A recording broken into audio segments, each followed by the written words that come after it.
Hi, Andy. Thanks for joining us today and taking some time to speak with our local media. We can go ahead and get started with questions if you're ready, or if you'd like to open with anything yourself. Yeah, I can just briefly mention, the Buffalo Bills are preparing for a snow event on Sunday and Recording in progress. we'll have a lot of different agencies involved and are ready to go. We know it's going to be a tough day out there potentially, but we've got a lot of plans in place and a lot of people and agencies ready to go to make it a safe game and hopefully a victory for the Bills. Great. We will open it up to questions. Hi, Andy. This is Tara Lynch from News 4. How you doing? Good. Hi, Tara. Good, good. I just want to, are there any considerations to moving this game, whether that be location, day, time, anything of that nature that you've heard from the NFL? Yeah, our sole focus right now is 1 o'clock on Sunday. That's our goal, that's our plan, that's our mission. We know tomorrow is going to be a tough day in the afternoon into the evening, overnight to Sunday. But we've got everything ready to go for that plan for the 1 o'clock kickoff on Sunday. Certainly, there's other things being discussed by the league and the state and the county and the team. We've had some great communications with them throughout this entire week, and including today all day. So we're looking at the forecast every hour on the hour, and we're in good communications with everybody. But right now, 1 o'clock on Sunday is our kickoff, and we're doing everything we can to make sure we're ready. What happens if a driving ban gets put into place by the town or the county and fans can't get there or aren't supposed to be on the roads? What happens at that point? Yeah, I think again, going back to the communication, we have such great communication with all our local agencies, with the county, with the state. We'd be sharing that information, of course, with the NFL. Everybody would be aware of those types of contingencies potentially, or those types of edicts that are issued by some of these towns or by the county. And we would just go from there and deal with that. But right now, again, we're focused 100% on kicking off Sunday and doing what we need to do Saturday into Sunday morning to be ready. Thank you. Sure, thanks too. Hi, Andy. Dylan Morello from WIVB. So question for you. You talked about making everything getting ready for come Sunday inside the stadium. What do you guys do, I guess, to clear that snow, take it off the seats for the fans, clear the yard lines if it is blowing and windy, that type of stuff? Yeah, Dylan, great question. And, obviously this isn't our first rodeo with snow in Buffalo. We've all seen it fall before. And the tough part usually is dependent on the timing of the snowfall, right?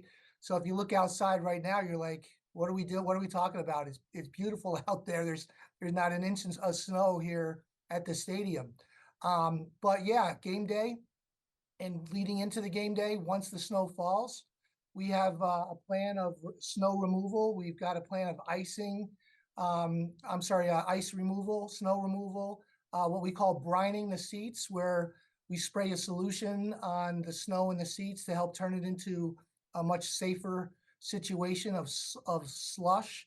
And of course, snow shovelers. We'll have a press release coming out here shortly about asking for additional people to help us with snow shoveling with our current crews. So we'll put everything we can at this. And, with the wind, it gets a little tricky too, right? You might have part of the stadium that looks like it never snowed, where another part of the stadium may have some snow drifts and some seats under snow. So with our supervisors, with our stadium ops teams, we'll be addressing all those types of things throughout the night leading into the game day, to make sure they're ready for fans when they come inside the stadium. A follow-up to that, you talk about being ready for fans. How can fans be ready and prepared for this game if it still goes on, like you said, 1 o'clock kickoff? Just being, what to wear, what to do, that type of stuff. Yeah, sure. I know there's been a lot of great information by our local meteorologists out there suggesting to fans to please dress warmly. Battery-operated clothing is permitted in our stadium now. That's something that we changed in 2023. Now that we're playing more games in January, and then the fans looking for that as to enhance their experience and to stay more comfortable, we said we need to do this. It's time. Like, we're playing a lot of games in the winter now, so we made that change as well. But yeah, be smart, stay hydrated, be warm, dress appropriately, wear your gloves, your scarves, your hats, your mittens, and then we have a great relationship with Field Cheer, who really helps us with battery operated clothing opportunities for fans. And then forgive me if I'm wrong. I think in prior snow games, you got the trucks with the brushes on the field too. Are those on standby? Can you talk more about the equipment you guys have in case, it does become a little too out of hand? Yeah, I mean, the field preparation is a little bit separate from the entire overall snow removal plan, but it also works together as well. So, anything we move from the stadium stands down to the field has to be removed, obviously before we start to deal with the field itself. So, that plan is in place. Once the tarp is off and the snow is removed off the field, any additional snow that might fall before kickoff, we may decide to use the tractors and the brushes, get that snow off like we've done in the past. We'll have blowers, leaf blowers, and people blowing snow off the field, just keeping the yard markers clear, the sidelines clear, keeping the hash marks, visible for the referees. And then we use all kinds of equipment, trucks, front loaders, everything you can imagine just to plow snow, move it off the field, put it off to the side of our property, and we're trying to save as many parking spaces as we possibly can, throughout this whole process as well, because we know that it's going to be a high demand game, and a lot of spaces will be needed for fans to park, and sometimes the snow, unfortunately, we have to use some of the parking lots to push the snow aside. And then final question for me, first really big snow game of the season for you guys. Does that create a challenge, or do you guys fall back on prior experiences? Maybe has there been any development throughout this year to improve what you've seen in prior years? Yeah, Dylan, we've been fortunate not to have a crazy snow game quite yet this season in 23, and now here we are in 24 dealing with Sunday's game, home playoff game against the Steelers. But yeah, we have a lot of experience here dealing with snow storms and snow in the past. Obviously last season was probably one of our toughest seasons ever with regard to dealing with snowstorms. We had to move the one game to Cleveland, and we had the snow game against Miami, and both of those were very weird, I'd say, on the timing of those snowstorms that really made it a little difficult for us. Miami game, we got in and we're able to make that happen. And we actually look at this game a little bit like Miami with the timing of the snow. I think the difference between that game and this year is obviously the wind. So that's where we're keeping a real, close eye on the weather forecast, the wind conditions, what that might do to different areas of the stadium. But yeah, we're always looking to improve our operation. We're always making tweaks. We've got some new equipment this year just to replace some older equipment, make sure, nothing falters, and we're, 100% operational for Sunday. Thanks, Andy. Thanks, you too. Hey, Andy, Tara again. Sorry, one more, couple follow-ups on that. What can you say to fans, to reassure them? I guess that it's a big question right now. My family is trying to decide, do we go to the game? How do we get to the game? What do we do?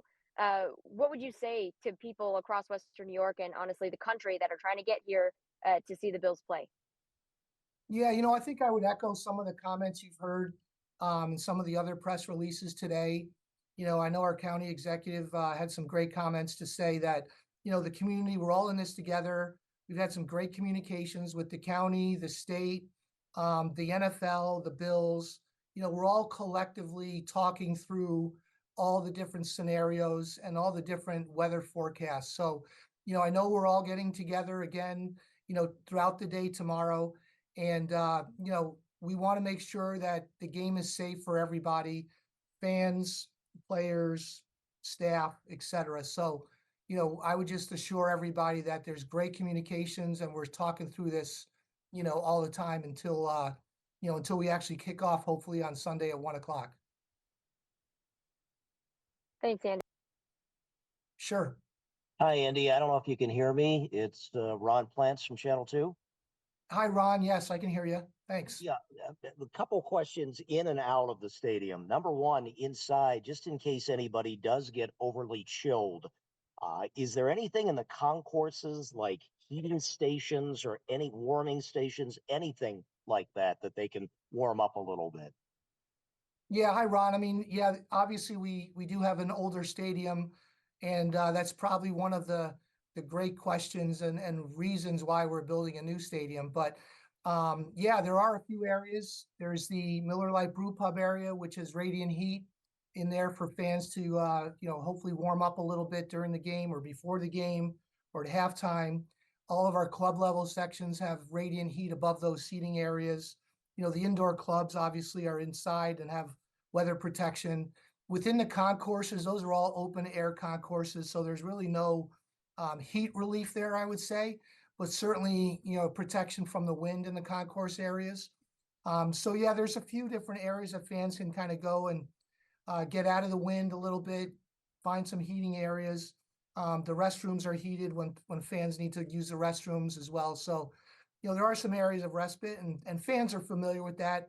We do try to promote that, but we also want fans to really dress appropriately and be ready for 20+ degree weather. It's going to be chilly, going to be cold, going to be windy, and the wind chill will be a lot lower than 22 degrees or 20 degrees. But I know our fans have been through this before. They've been through snowstorms before. We're all waiting to see what the forecast might be tomorrow as well, to see if anything may change for the positive or the other direction. And we'll just stay in great communications like we have been this week. But yeah, that should help our fans stay somewhat comfortable throughout the game. And then the other thing I was just going to ask is if any fans want to tailgate, as you had indicated, you might have to move some of the snow into certain parking areas just to get it out of the way in the stadium and what have you. What would you say to people who want to tailgate and also after the game, depending upon how this thing plays out with this storm? Is there assistance to help people get out, or tow trucks or plows, or how does that work? Yeah, thanks, Ron. I guess, pregame tailgating, I guess I would go back to other similar games where there were snowstorms before a game or cold weather before a game. When that happens, we typically see a lot less tailgating. A lot of fans maybe, sit in their cars to warm up a bit before they decide what time they're going to come inside the stadium. So I'm sure we'll still have fans out there tailgating. Bills Mafia, we have the best fan base, in the NFL. So I'm sure they'll be doing their thing, enjoying themselves before kickoff. But post game, yeah, if we have any issues with the weather where it creates a little tougher time for fans to get out of the stadium, we have a great partnership with AAA. AAA has been on site all season long. They'll be on site on game day. They'll be here to help assist with people if they have issues with, say, a dead battery or they're stuck in the snow. We also have our own operations team that will troubleshoot and help out in the parking lots as needed. And we're working super close with, Erie County Department of Public Works and their commissioner, who's in charge of all of that, all those services. So they'll have the roads ready to go. We'll work in tandem with them and make sure our driveways and our drive aisles are all as clear as possible for fans on, post game. Thank you. Thanks, Ron.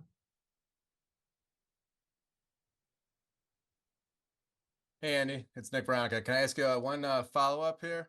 Hi, You Nick, praised sure. the local governments for their great communication with you guys.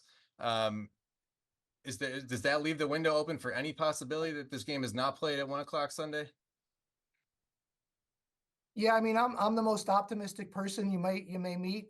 I'm pretty confident in our people and our plans and all those communications and all those agencies. We've worked so closely together all these years, and we've all been through a lot of different storms and weather events together. So that's probably why I feel so confident about moving forward.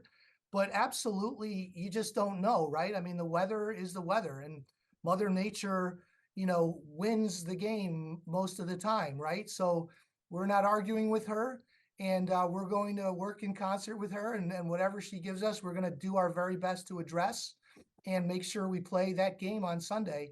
If something happens where a decision's made, collectively with the county, the state, the the NFL and the team, then we'll make those adjustments like we have in years past. Is there a deadline where that decision would need to be made by? I mean, I haven't heard that there is anything like that. I just go back to we're talking through this, almost every hour. And then tomorrow will be a big day, obviously, with, what might be coming tomorrow. So I think those conversations will just continue. And, obviously, fans start showing up game day morning. So, our staff shows up all night prior. So we want to, try to do the right thing when it comes to travel and those types of situations. But again, just going back to that communication that we have and we're fortunate to have with those relationships in town, with everybody, and we're all talking and doing the right thing and making the right decisions, that's safe for the community. Thanks, Andy. Thanks, you too. Looks like that is all the questions for today. Thank you for your time. Thanks, everybody. Be safe.